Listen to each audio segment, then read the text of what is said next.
And now, it's time for another Dice Tower review with the Game Boy Geek. Hello my friends, it's the Game Boy Geek here. Today we are going to be going around palaces and oases, and we're going to be going to new workshops, looking and hanging out with the artisans. Today we're looking at an expansion for one of my favorite games and was my game of the year last year, 5 Tribes, called the Artisans of Nacala. Designed by Bruno Cathala, plays 2 to 4 players, and let's check out what's new in here and how it changes the game, and is it worth it to get it.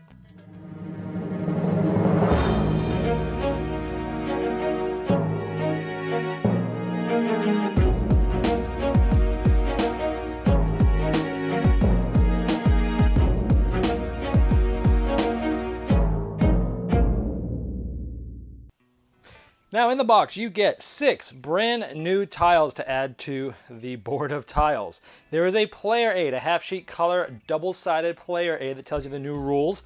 There is a new tribe, the Artisans, 15 purple meeples along with some special power tokens. Now because of these we have 4 new genie cards. These 2 replace ones that came in the base game because of the new tribe, and there's 2 brand new ones that have to do with the new tribe. We also have a tent that gets given to every player now, and we also have these gray wooden mountains that will go on the board, and finally we have a new player score sheet. Setup's different is you're going to take the 6 new tiles and shuffle it with any 10 random tiles from the base game. And once those are shuffled together and put out randomly, you put them in a 4x4 grid here. So in this grid, we have those new tiles and that random mix of old tiles. We then are going to fill in with the rest of the tiles that are shuffled, 1 ring all the way around this. So at the end, you are using every tile in the game, including the new ones, and you're going to have a 6x6 grid. So the board's actually bigger than before by 6 tiles. Now there's 3 of those new tiles that are called workshops, and they can be seen by the new purple meeple on there. And you'll see there's some mountain markers on these. This one has it on the right and on the bottom. This one has it on the left and on the top. And you take those mountain parsers, those mountain pieces of wood there, and you will put them where they delineated. This essentially is going to stop other meeples from going around. So that's those 2. And the third one also has it on the bottom and the right. You then will randomly place 3 meeples on every tile, just like in the base game, but now because there's 15 more new tribesmen from the purple tribe, you'll have exactly the right amount and all the meeples are placed, so 3 per tile, except this chasm tile. It's one of the special tiles, and what that means is never can any meeples go on here. They can't start there, and if you're picking these guys up and dropping them, you can never pass through the chasm. Essentially, it's a big block that you have to go around. Now let's talk about these special tiles, the workshops. Now in these special tiles you'll see the mountains, and it acts kind of like the chasm, but just in certain size. So for example, if I'm picking up these guys and I want to drop them, I cannot pass the mountains on either side. Conversely, also if I am picking these guys up to move, I can't move this way to the mountain or that way to the mountain, but I can go this way. But if I start dropping them here, I can't go left or up because the mountains are there. So it stops you from going in certain places and makes you think differently, and maybe you see a great move but you can't do it because the mountains are there. 2 of the other tiles are identical. It's a specialized market, and when you activate this, like in the base game, you can spend 4 to get 1 of any of the 9 cards that are in the merchant shop. So if you're waiting for that last one that you really need, or one that you really need to bump you up, you can go to those and get that. So let's look at an example of what these new tribesmen do. So let's say I pick up these 3, and this was actually a total random setup, and I'll drop 1 here, 1 here, 1 here, and I will pick up, just like normal, the 2 new artisans, and we'll activate the tile, and I have these. Let's talk about what these do. Now, if you have the most of these guys at the end of the game, they'll be worth 3 points each.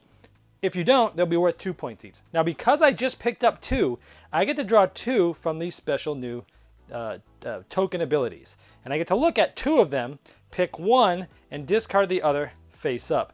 Now let's go over what some of these things are. Some of them are straight points, and you would keep, the one that you keep is face down. So I could either just take straight 9 points, or I could kill 2 meeples of the same or different colors off of any single tile. So for example, if I kept that one at any time during the game, if there's a tile that has 2 meeples, boom, they're killed, and then I claim it with my camel and get those points. It's really good to do that for some of the higher point ones. Now here's the other different unique ones. There's multiples of some of these in there. Obviously just 5 points and 7 points. The magic carpet's really cool. It allows you to drop your last meeple on any tile except the last one that you just dropped it on. So I could pick these guys up and go 1, 2, using the magic carpet, anywhere, 3, boom, claim it for 15. Really powerful. This one allows you to right away take any of the 3 genies that are out, or you can take one off the top of the deck.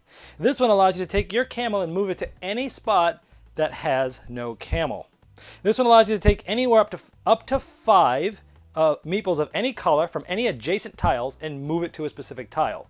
But you can't claim it if the ones that you pulled off open that tile up to being empty. The Horn of Plenty allows you to take the market cards, refill it up to 9, and then put them in any order that you want. And this one allows you to go through the discard pile and take any token you want, because the tokens are always discarded face up. Those are the different special powers.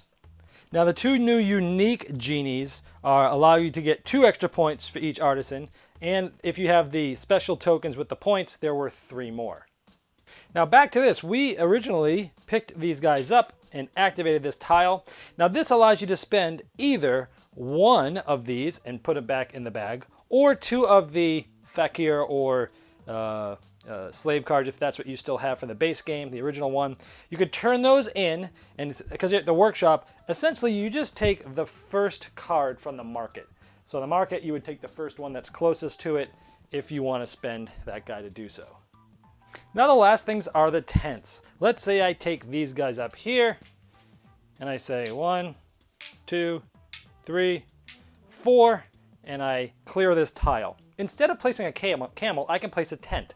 A tent acts like a camel in every respect of the game.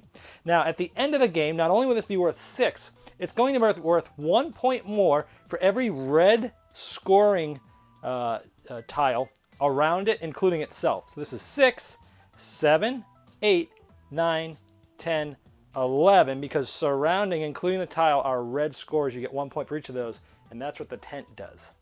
And the final aspect is the new scoring sheet, which again adds for the artisans and for the points from here. And during the camels, you also score your tents. That's the artisans of Nacala. You're probably wondering if everything can fit in the base box. Well, when you take the insert out, absolutely. Everything fits quite fine in here. And the coolest thing is when you line up all the tiles, they exactly line up with the top of the box. It's just a hair below it. It's almost like they planned that. So yeah, everything fits in here. I've got the rules of both of them. I've got all the player aids. I've got the cards, the scoring, everything. Fits in here quite nicely right here. And there's probably still a little bit more room if they have more expansions. There's probably still got some room to put some more stuff in here. Now, Five Tribes is one of those games that I loved it so much, and it's such a puzzly in nature, and every setup is different, every game is different, and every turn within a game is so different because of what happens on a turn. And that was one of the reasons why it made my game of the year last year and why it's in my top 10 games of all time. I love the changing puzzle of this game, and so I thought this game never needs an expansion. So when I heard that this was coming out, I was intrigued, but quite honestly, kind of like, it doesn't need one. What could you possibly do to make this game better?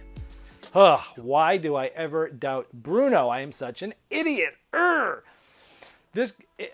didn't think it could be a better game. It is a better game with this. I love it. It's one of those expansions that I will not play with when I'm teaching someone the game for the first time, because there's already enough to digest.